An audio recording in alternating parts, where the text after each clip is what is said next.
Hai teman-teman, kembali lagi di channel kami. Kali ini kami ingin mengajak kalian untuk memahami sesuatu yang sangat penting dalam dunia pendidikan, yaitu pembelajaran berdiferensiasi. Carroll and Tomlinson menjelaskan bahwa pembelajaran berdiferensiasi merupakan sebuah strategi untuk menyesuaikan proses pembelajaran atas kebutuhan peserta didik sebagai individu. Dengan kata lain, pembelajaran berdiferensiasi adalah pembelajaran yang memberikan keleluasaan dan mampu mengakomodir kebutuhan peserta didik untuk meningkatkan potensi dirinya sesuai dengan kesiapan belajar, minat, dan profil belajar peserta didik yang berbeda-beda.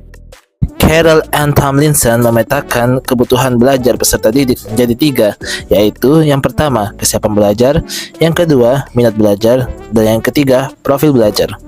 Kesiapan belajar adalah kapasitas mempelajari materi baru.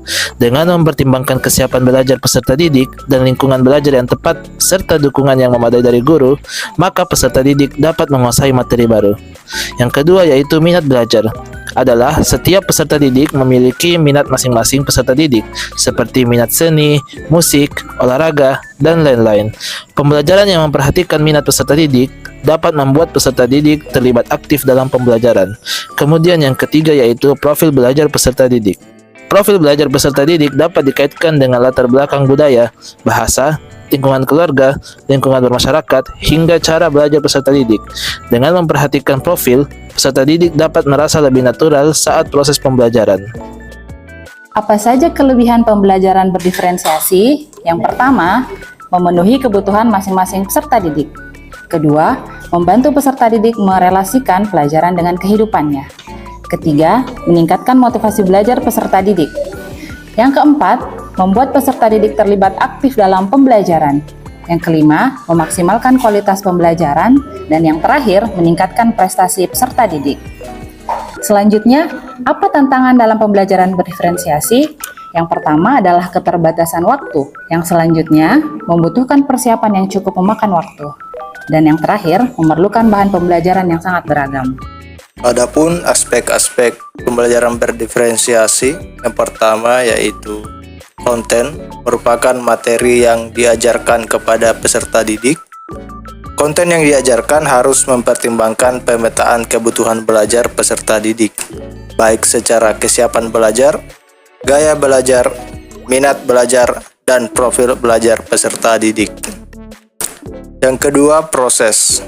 Merupakan cara guru dalam mengajar yang disesuaikan dengan pemetaan kebutuhan belajar peserta didik. Sebagai contoh, guru dapat menerapkan berdiferensiasi proses berdasarkan kesiapan belajar peserta didik, seperti sangat mahir, dan perlu bimbingan. Selanjutnya yaitu produk.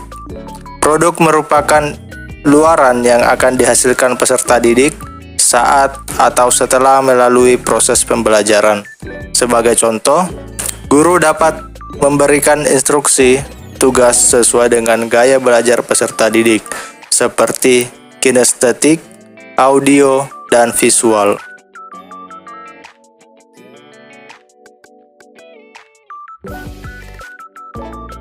Terima kasih. Assalamualaikum warahmatullahi wabarakatuh. Pengalaman dalam mengimplementasikan pembelajaran berdiferensiasi. Jadi ini butuh persiapan.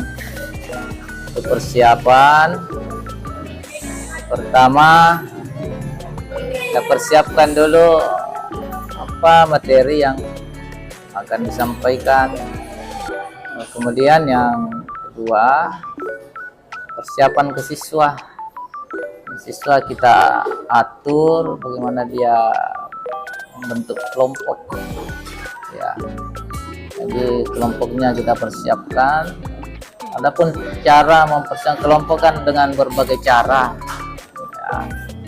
Bisa dengan cara kita suruh menghitung 1, 2, 3, 4, 5.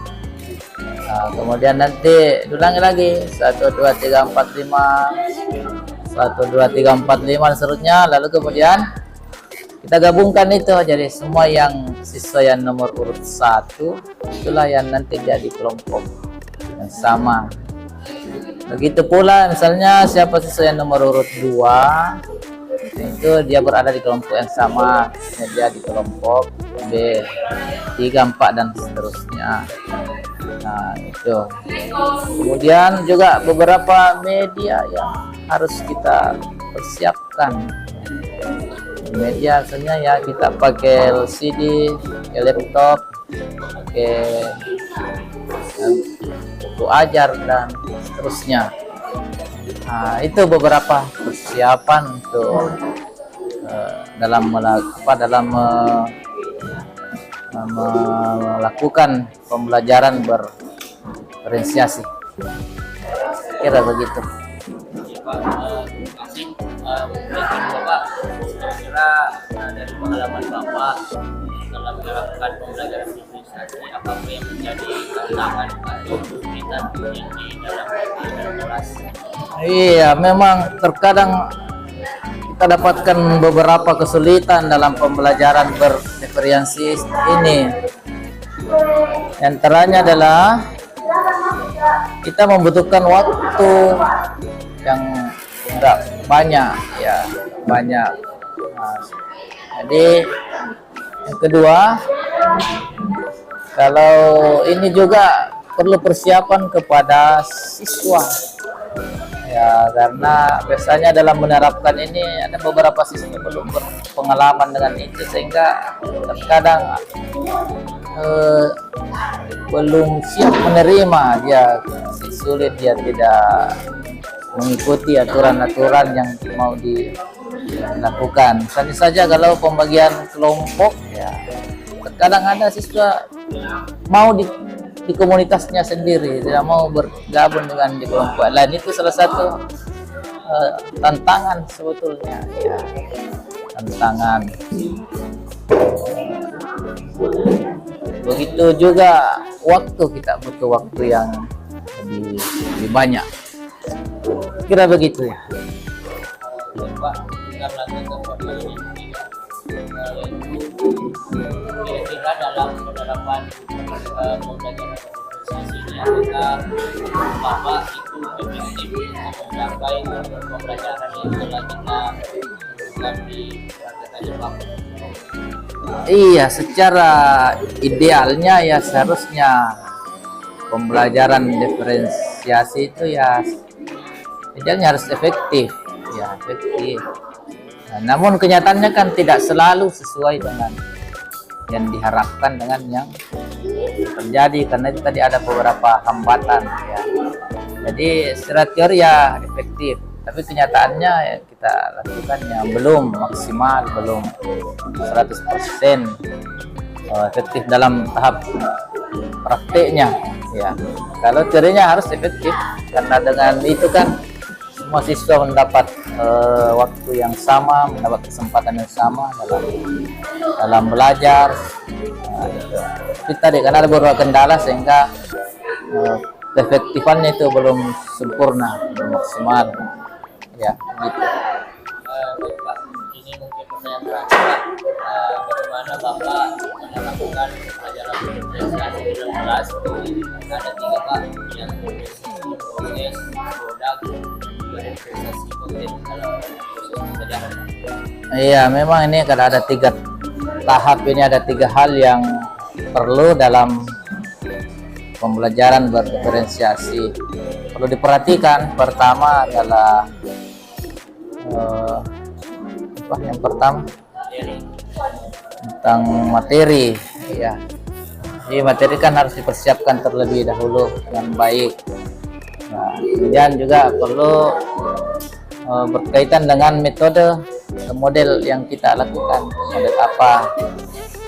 Ya, biasanya kan yang kami terapkannya dengan model pembelajaran kooperatif, ya, dengan cara membagi kelompok dengan harapan semua siswa itu bisa aktif itu dalam hal metode.